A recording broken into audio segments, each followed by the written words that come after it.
बिस्मिल्लाहिर्रहमानिर्रहीम।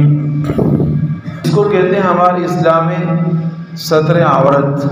सतर कहते हैं, औरत भी कहते हैं, सतर भी कहते हैं, औरत भी।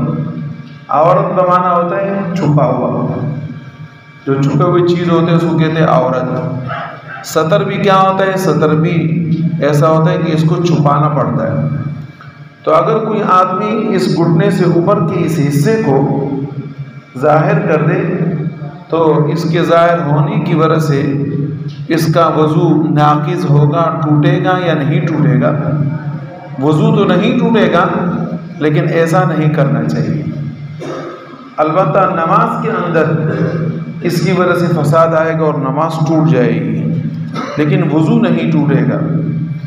दूसरा एक मसला है कि मियाँ और बीवी एक दूसरे के साथ, मियाँ और बीवी बग़ैर किसी कपड़े के एक दूसरे के साथ आज़ू ख़ास लगा दे तो इसकी वजह से आया वज़ू टूटेगा या नहीं टूटेगा? उलमा फरमाते टूट जाएगा। इसी के आज़ू ख़ास के सिर्फ लगाने की वजह से, मस करने की वजह से। एक होता है मस करना, मिसाल के तौर पे ये दूसरी के साथ लग गया, ये इसको कहते हैं मस, छूना।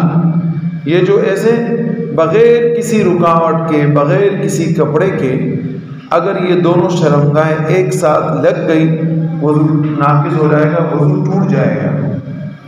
हाँ, अगर इस आज़ू के अलावा कोई और जिस्म का टुकड़ा लग जाए उससे वज़ू नाक़िज़ नहीं होता, वज़ू उस आदमी का बरकरार रहता है। इसी तरीके से अगर कोई आदमी बावज़ू हो और इसकी नज़र शहवत से किसी औरत पर पड़ जाए तो इसका वज़ू रहेगा या नहीं? जवाब यह है कि नज़र बिशहवत अगर खुरूज मज़ी वग़ैरह न हो तो वज़ू नहीं टूटेगा।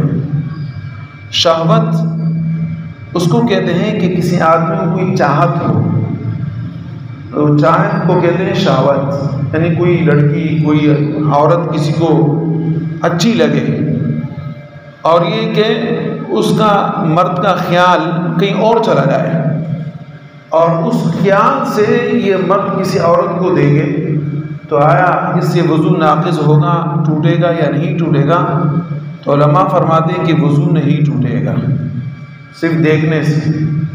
हाँ, वज़ू तब टूटेगा जब आगे कोई और हरकत करेगा।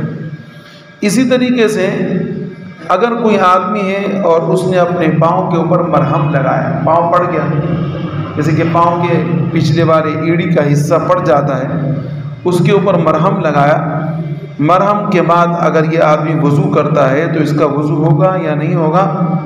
तो उलमा फरमाते हैं कि इसका वज़ू हो जाएगा और नमाज भी इसकी दुरुस्त है। अगर एड़ी के ऊपर मरहम लगाया फिर उसके बाद इसने वज़ू किया तो वज़ू भी हो जाएगा और नमाज भी इसकी दुरुस्त है। अल्लाह पाक हमें अमल की तौफीक